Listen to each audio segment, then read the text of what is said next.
Good morning from the Lombok River Resort in beautiful Bohol, Philippines. I'm sitting out on the deck here on my Riverview room. There's going to be a little background noise, but I thought I'd provide a little bit of the ambiance, and you can see the river behind me. This morning I felt inspired to talk a little bit about some travel tips, some more comprehensive lists that I've learned mostly the hard way through decades of international travel. And I thought this moment was a good time to do that because the US dollar is at an all-time high, I believe. We've got parity with the euro and close to it with the pound sterling.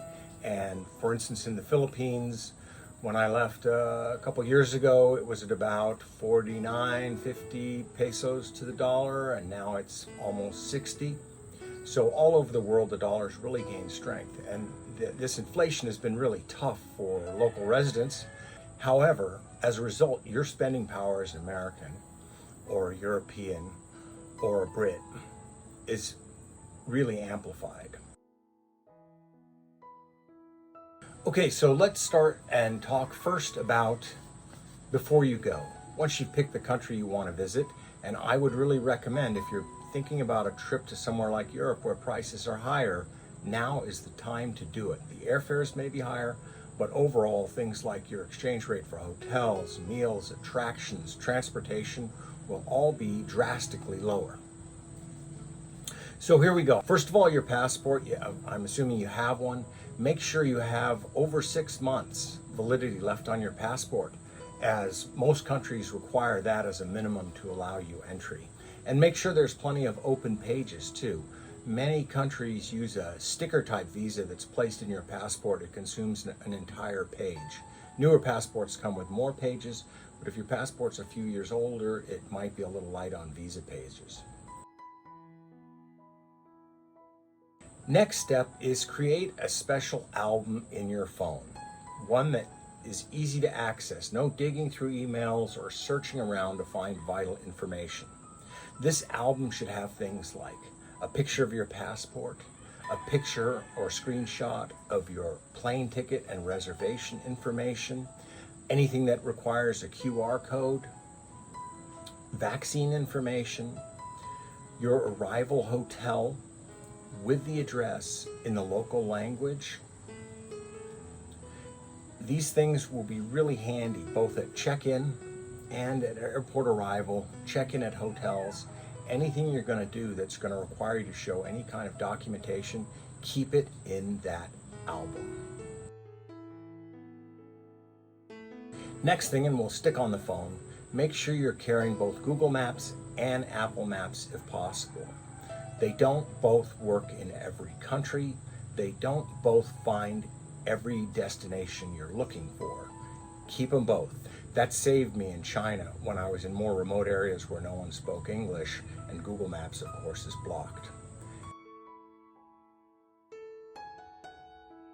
Additionally, get an email other than just Google. So again, if you find yourself in a country where Google is blocked, you have functioning email to communicate as you need with the outside world. Your luggage. Pick luggage that's colored. Don't go with a black bag like 95% of the world's population. It's much more helpful when you're looking to catch your bag off of a luggage carousel, or if anything should happen to it, it's just much easier to keep an eye on it. Yes, it'll look dirty after a few trips, but so what? The advantages outweigh that. Apple AirTags, something I've recently started using. They're inexpensive, and there's also, of course, Android equivalents in your bags, allow you to track them. Too many stories all around the world right now of people with lost luggage, and the airline has no clue where it is, or they just give you misinformation. With Apple AirTags, you're going to be able to identify the location of your luggage, wherever in the world it is, and that may help you prompt the airline to actually find it. Apps on your phone, TripAdvisor. My first stop is generally TripAdvisor for hotel information.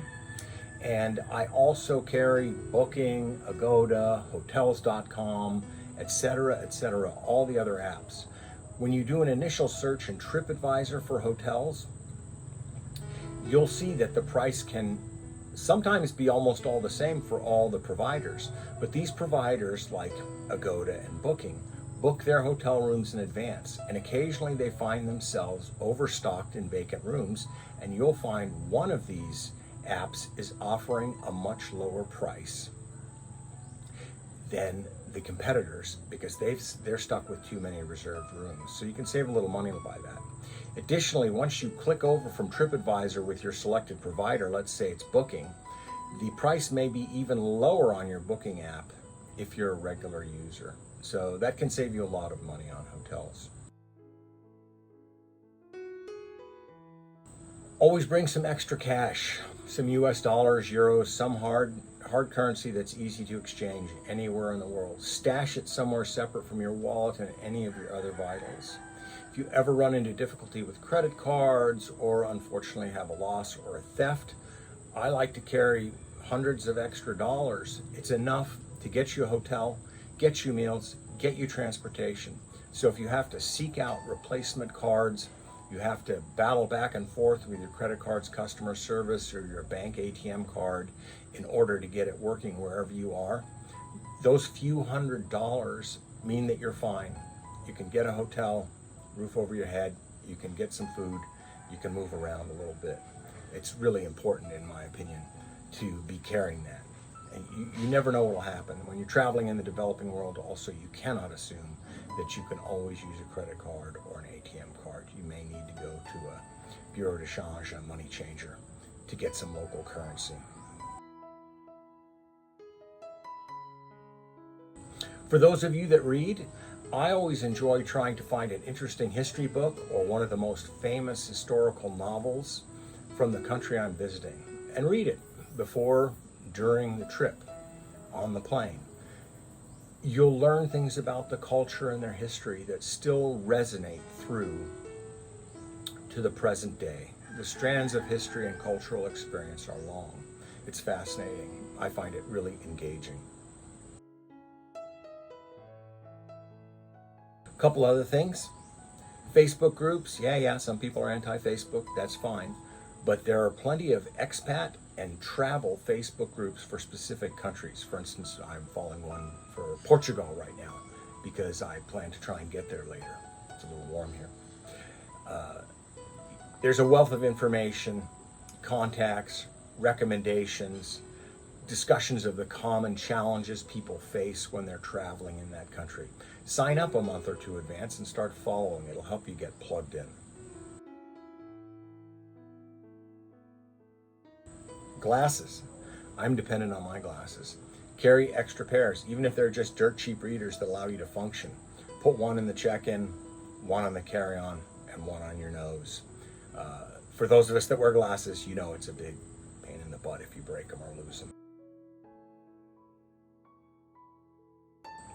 Carry-on baggage. Here's my suggestions.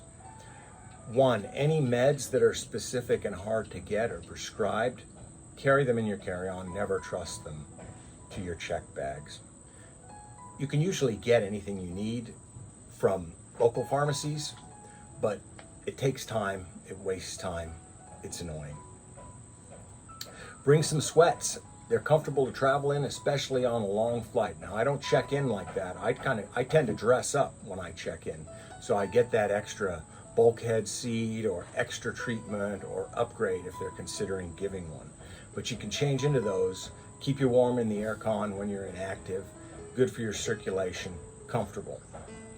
Also, bring a spare change of clothes, socks, underwear, pants, shirt, whatnot. Bring it. If they lose your checked bag, it's really a drag to keep wearing your dirty travel clothes. If you've got a fresh pair of clothing, at least you can get cleaned up and have one day to resolve the issue.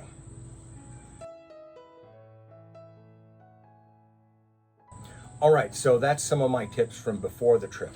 Here's some tips while you're on the trip. When you're looking for hotels, and let me talk about that for a moment a bit, I typically will reserve an arrival hotel. You'll have traveled a long time, you're going to be tired, you're worn out. have some place to go, know how to find it, know how to show it to a taxi or Uber equivalent driver so that you can get off that plane and get squared away. You don't need to add to your headaches and fatigue when you're crossing borders to another country. I usually then only book 1 or 2 nights.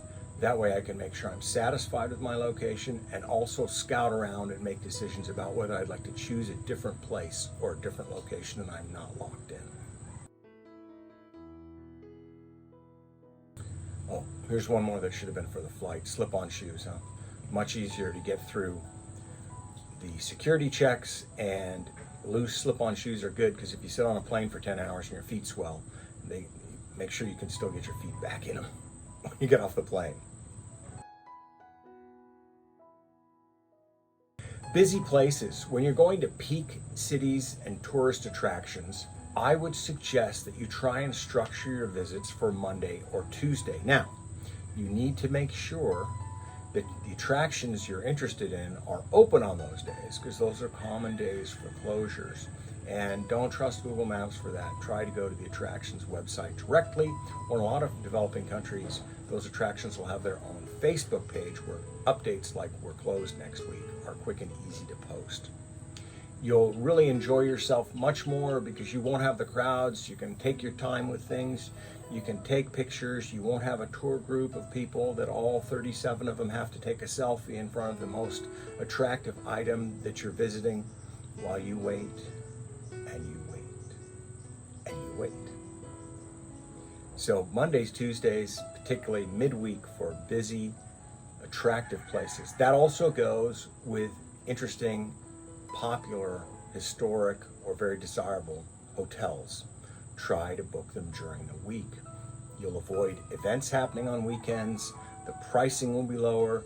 Everything won't be jam-packed. The staff will be relaxed and happy to give you extra attention and help you. Perspiring a little bit here in the tropics, baby. All right, well, I hope this was helpful. And I hope you've enjoyed sharing the view here at the Lobach River Resort. I had a great day riding around yesterday, and today it's going to be a lazy day now that I'm done with this. Thanks for watching. See y'all. Bye.